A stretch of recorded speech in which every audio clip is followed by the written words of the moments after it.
Tonight, India's rising death toll after one of the worst rail disasters in the country's history.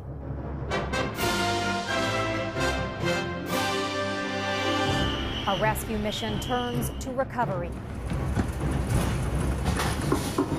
as India's Prime Minister promises a full investigation. सरकार के लिए ये घटना अत्यंत गंभीर है. Canada's busy wildfire season shows no signs of slowing. There's still potential, and it's not a stable environment right now. Flames in multiple provinces put more municipalities on alert. Plus, the massive glacier providing insight into a global climate crisis. We can map out hills, valleys, mountains underneath the ice sheet. The risk of catastrophic collapse and rising sea levels.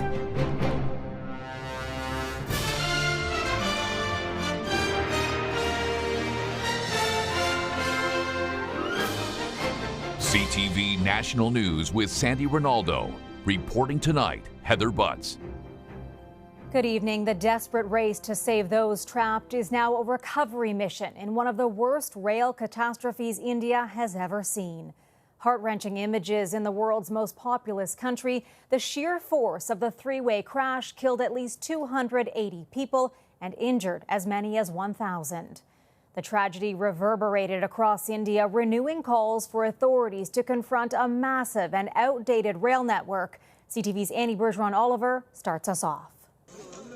In India, where rail crashes are tragically common, investigators are searching for answers about how another major disaster happened, despite years of investments to make the railways safer. Hopefully within next 15 to 20 days, inquiry report should be out. The investigation hopes to determine how a packed passenger train traveling at full speed struck a parked freight train, triggering a deadly chain reaction that caused another train and at least 23 cars to derail.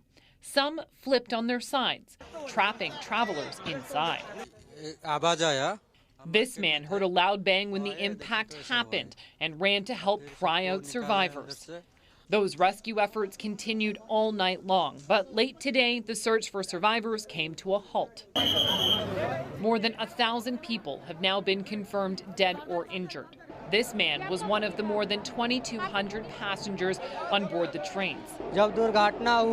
After what he describes as a scary crash, he broke a window and climbed out of the train to safety. India's rail network is one of the largest in the world and considered a lifeline to the country's economy. But the vast majority of the lines were built before 1930.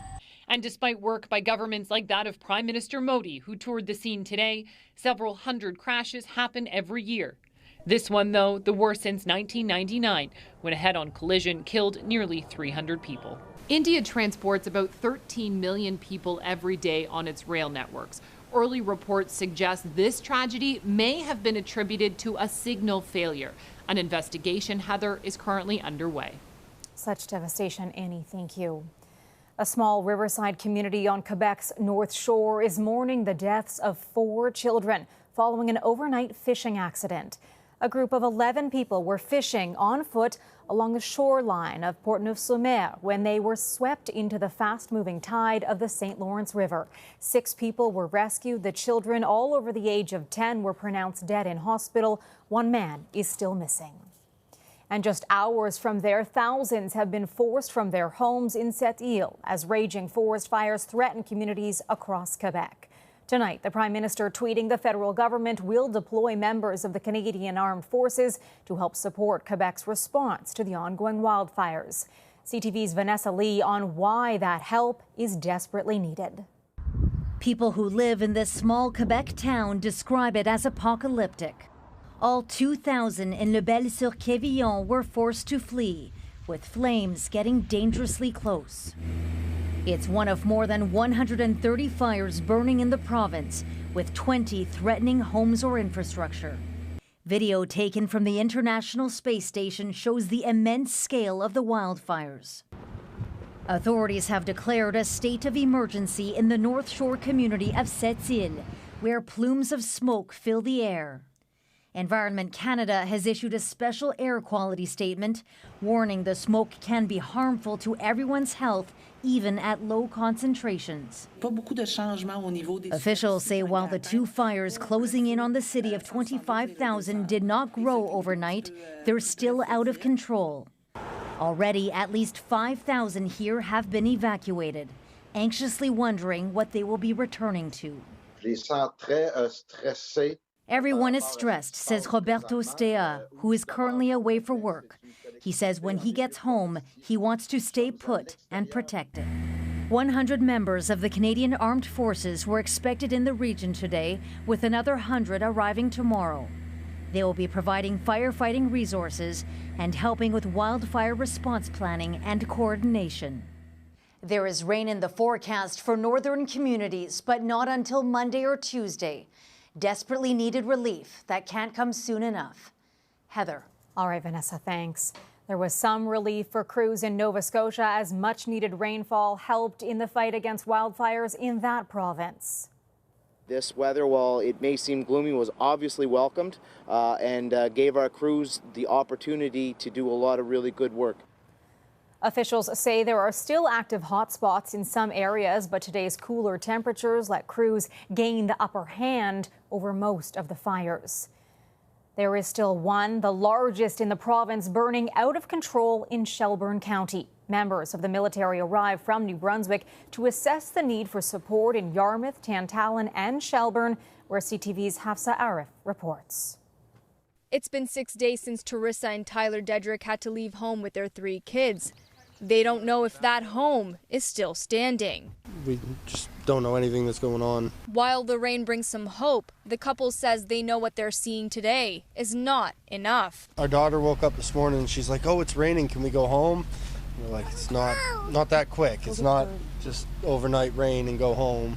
Still a lot of work to be done." Moisture from last night and periods of heavy rain today has helped clear some of the smoke, allowing firefighters to get into the fire zone and contain it. We're not getting those great big flame fronts that we've been seeing all week, so we're safely able to get our crews in there closer, start to spray things down. While the weather is cooperating for now, last night there were more evacuations in Barrington.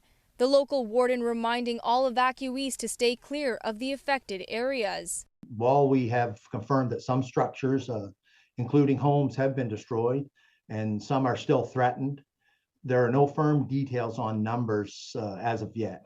We're still dealing with this, even though the rain, it's getting people, we're cautiously optimistic, but there's still potential, a lot of potential out there. And it's not a stable environment right now. Until then, families like the Dedricks remain in the dark. Scary thinking that you have to start over after you've worked this hard to keep it all together. While the forecast calls for more wet weather this week, officials say that may not be enough to stop the fire in Shelburne County, which may need to see hundreds of millimeters of rain to have any impact on the firefight. Hafsa Arif, CTV News, Shelburne, Nova Scotia. After a month of intense firefighting in Alberta, that province is ending its state of emergency. The wildfire situation has improved, and it's improved significantly, and we anticipate that it will continue to improve. There are still nearly 60 wildfires burning across the province, and more than 4,000 people remain displaced.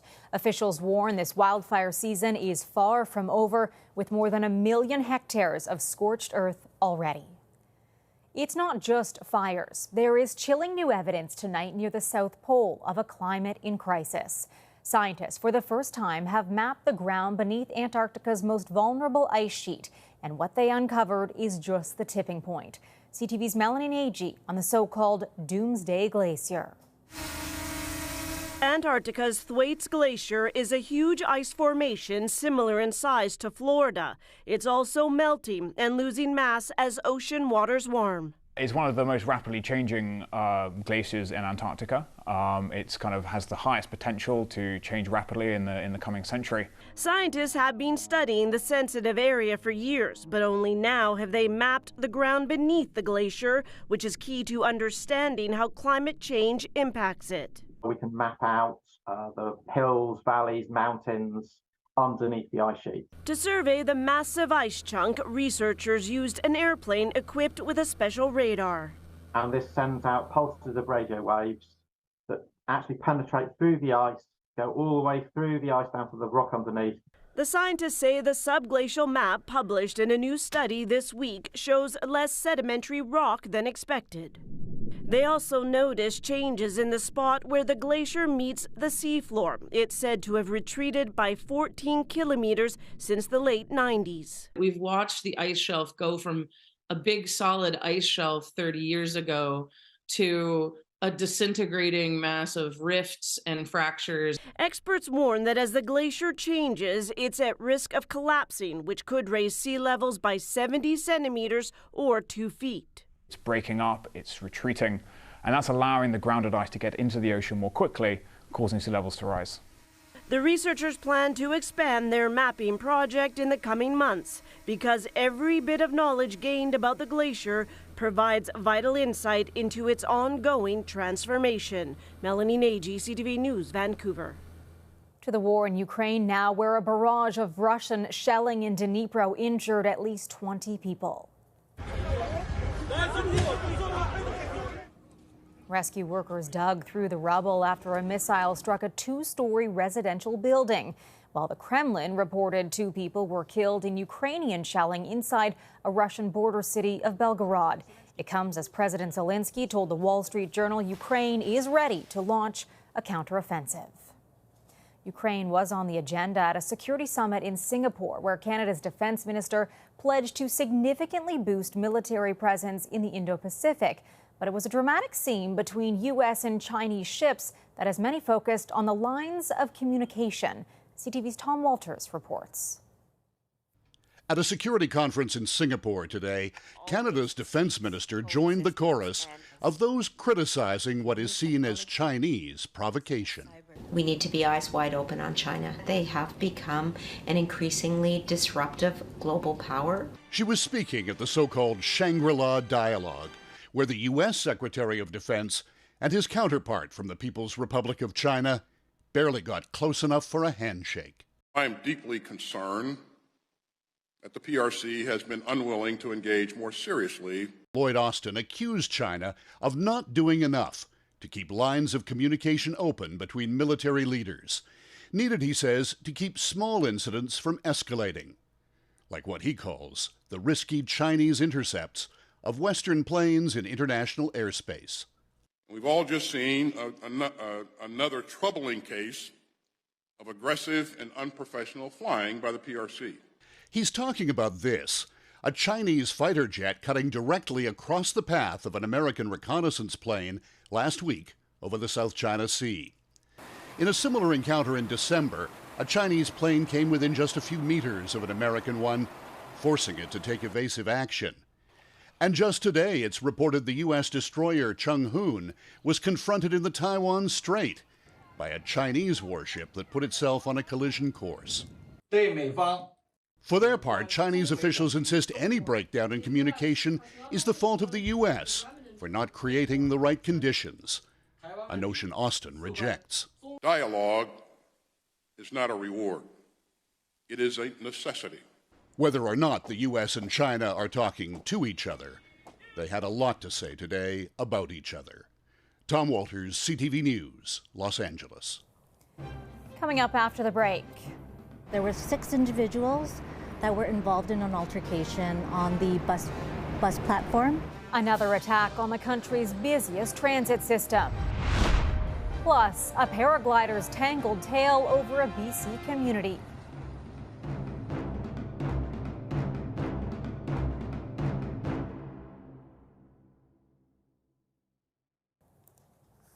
Canada's largest public transit system is under the microscope again after another random attack left a man fighting for his life.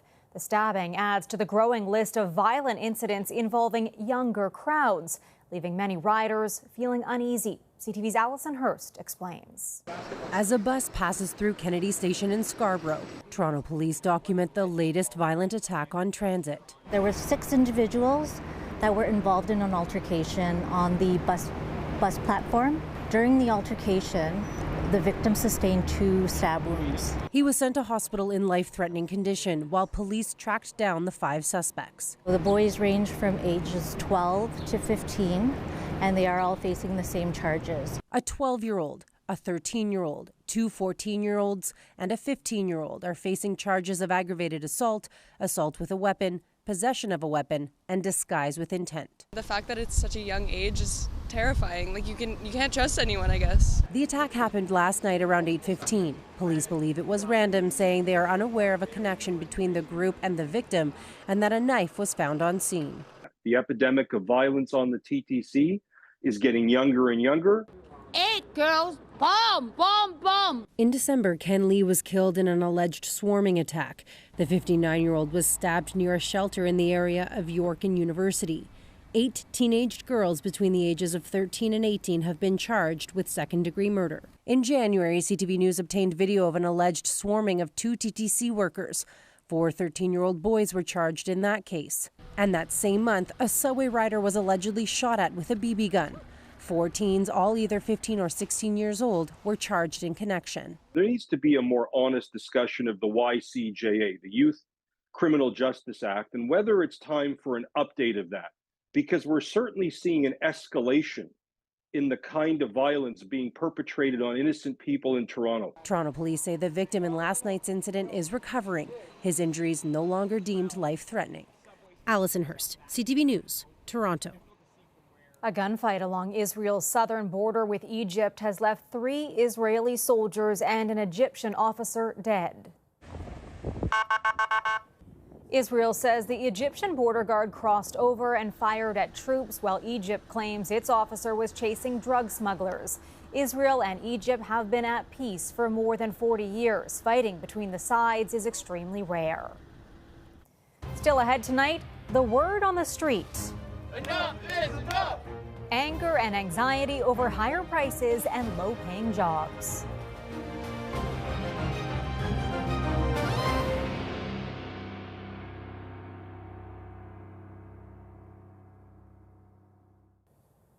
Fed up with the rising cost of living and wages that aren't keeping up, workers stage rallies across Ontario today. CTV's Natalie Van Roy on the Ottawa chapter of this provincial day of action. A rally at Major Hills Park with a strong message: enough is enough.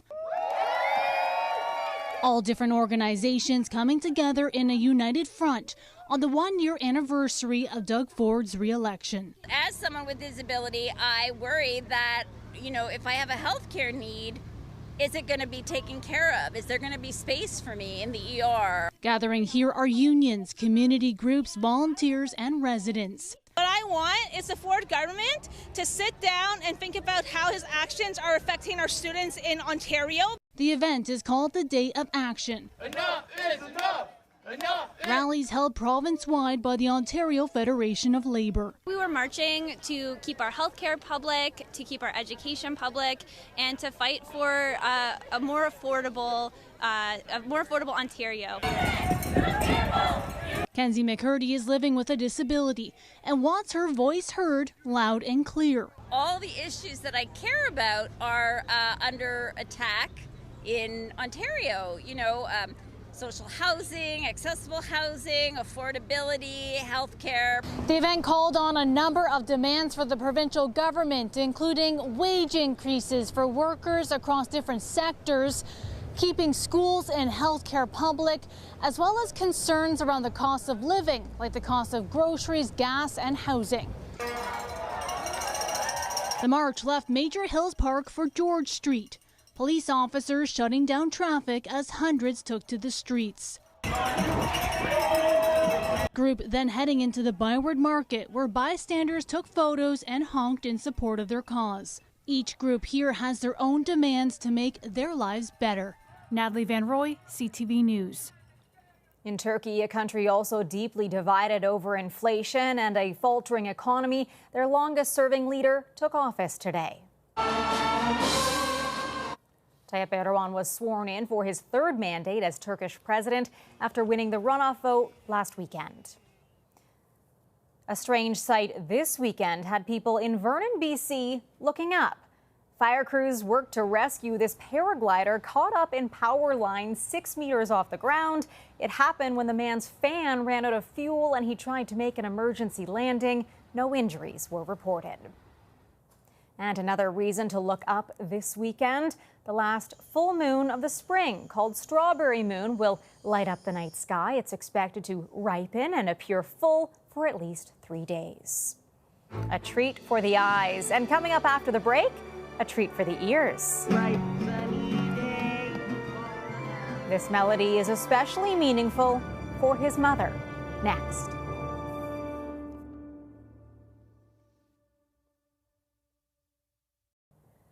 We leave you tonight with a mother's evolving expectations for her son, which he has already exceeded. CTV's Adam Sawatsky on enduring love and parental pride. As Sherry looks back on her son's past fondly, she remembers how little Nick would play with his toys differently. He would turn the trucks over and spin all the wheels rather than roll them around on the floor. Although it was cute, Sherry says it was also one of a couple quirks that caused her to be concerned, and Nick to eventually be diagnosed with autism. I was afraid of him being able to have a normal life and being able to form friendships. Afraid that her little boy, who was also debilitatingly shy, would never be able to create a fulfilling life for himself.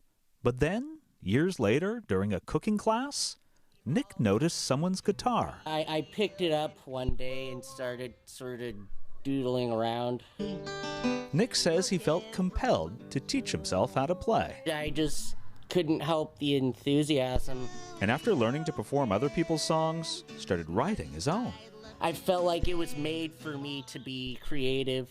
3 million people want to know why. We saw that there was a talent there, and that actually gave me hope. Nick wrote more than an album's worth of original material, started playing open mic nights at local pubs,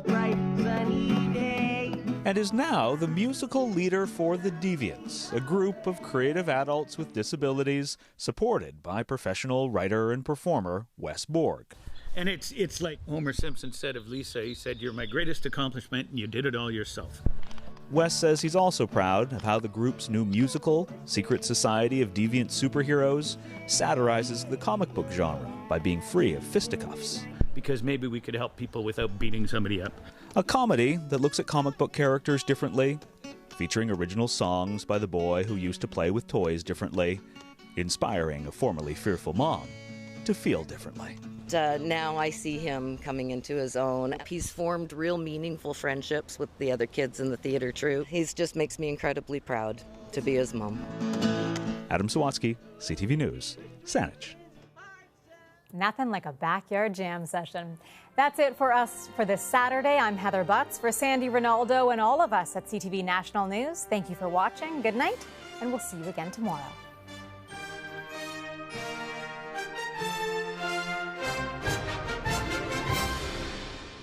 Five crucial questions to expose the truth. Who's at risk? What needs to change? When will justice be done? There was actually a plot to kill you. Where's the proof? Why did this happen? Watch W5 Saturdays at 7 on CTV.